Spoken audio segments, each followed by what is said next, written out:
So I'm going to show you how to draw a few trees and a few flowers using some basic shapes. If you're feeling intimidated by the drawing, it helps to know that trees are made basically of circles, rectangles, and triangles or trapezoids for the root structure, and flowers are made using a circle, a line, and a triangle for the root structure. And as you can see, I'm varying the shape of the circle or the oval and the shape of the rectangles, maybe the shape of the roots, and maybe adding multiple rectangles to make two different trees. And you can do the same thing with flowers by adding multiple circles for flowers and connecting the lines at the base so that those flowers connect to the same root structure. And if you want to add a bud, you can add a bud.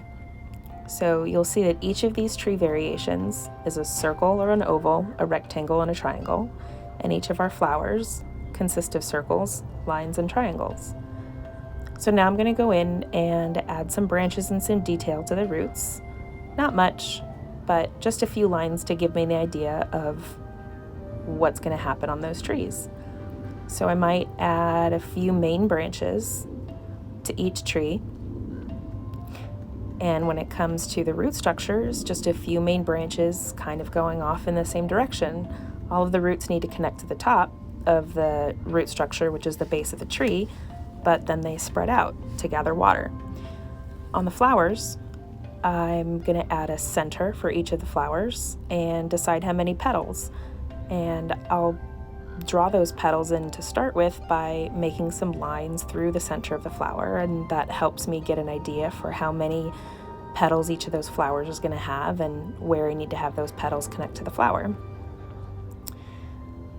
On that flower, I'm going to add a few leaves and stems,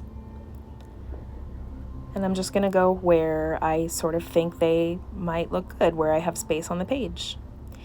From here with our trees, we're going to add a little bit of the leaf detail, and we're going to color over it at the end, but I like to kind of visualize what sort of leaves this particular tree is going to have.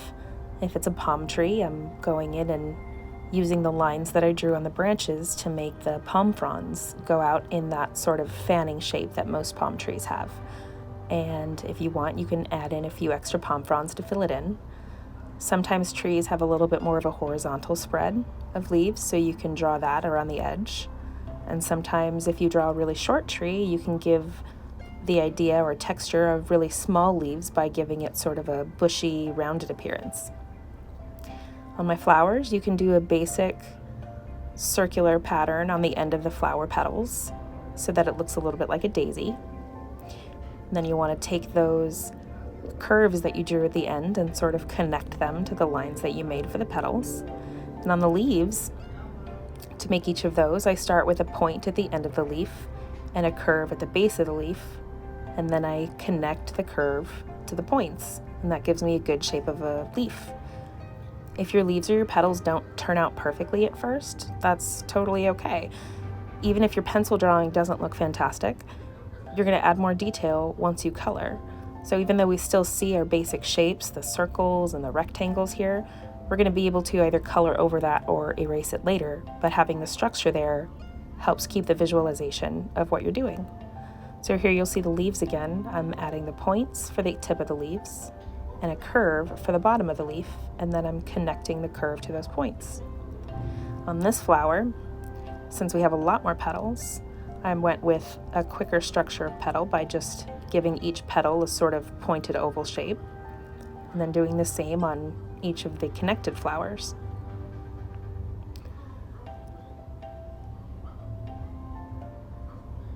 And sometimes you don't really like what you started with, and that's okay. You can erase it and do it again by drawing those lines in for each of the petals, maybe messing up again and erasing again, and then getting in the petals. And that helps you keep the same number of petals on each flower so that the flowers look like they're from the same species. You wouldn't necessarily see a flower with 4 petals growing together with a flower that has 12 petals. Over here I have 5 petals, and I want to give each of those petals a little bit more texture, so I made the points of the petals outside of my initial circle. And then I focused on giving a nice curvy design to each of those 5 petals and adding a little bit of texture to the inside, the way a wide petal might have to fold in on itself where it connects to the center of the flower. On the bud, I decided to add some greenery at the base and a pointed tip because it's a flower that's not quite open yet. And on this flower, I made a little bit of a wider stalk and a couple of thinner leaves. And then going back to each of those flowers, I also added some root structure.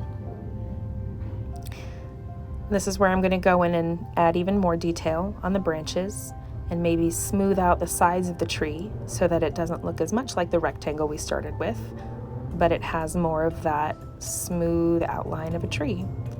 I'm also going to draw in the ground, the horizon line here, so that we can visualize where the tree comes out of the ground and where it goes into the ground.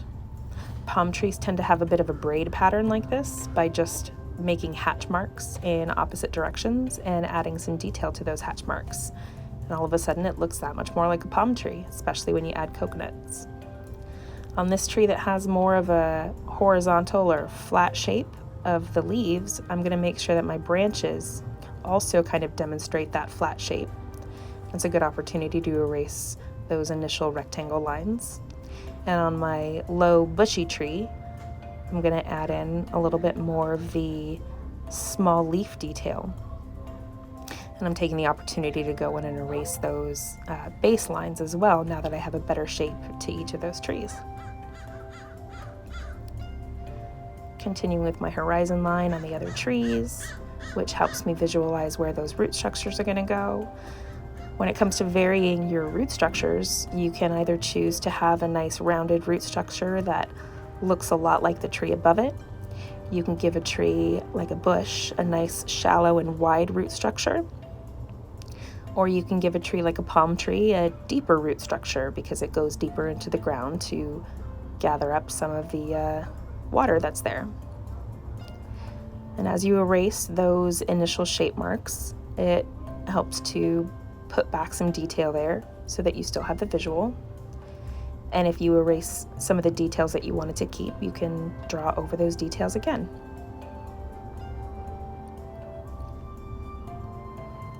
As well as the center of the flower. If erasing the center of the flower in order to get rid of your baselines erased some of the work of your flower, you can go back in and redraw the center of that flower. Then instead of having just a line, you can go in and thicken up each of those lines on the flower stem and try to make the stem go a little bit thicker towards the bottom of the flower, as flowers tend to do. And redraw those center of the flowers if you needed to erase something and you lost some of the work that you'd like to keep. Now that you have an idea of what shape your petals are going to be and you've sketched them out and you've drawn them really light, you can go back in with a darker pencil color and draw them in with a little bit more weight and detail. So I'm going to erase the base shape of the circle flower again and lightly draw in the petals that I started with so that we can get those petals back without having the circle around it. We're also going to smooth out and thicken up the stem of each of those flowers. And on this flower, I decided to give it a little bit of a different leaf shape.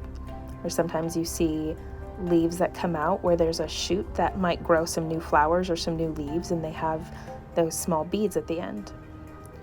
So I'm doing the same thing with this flower as I did a couple flowers over, where I'm taking those light sketches that I made for the shape of the petals and drawing them in darker, adding in a root structure if I forgot to do that before. And there you have it.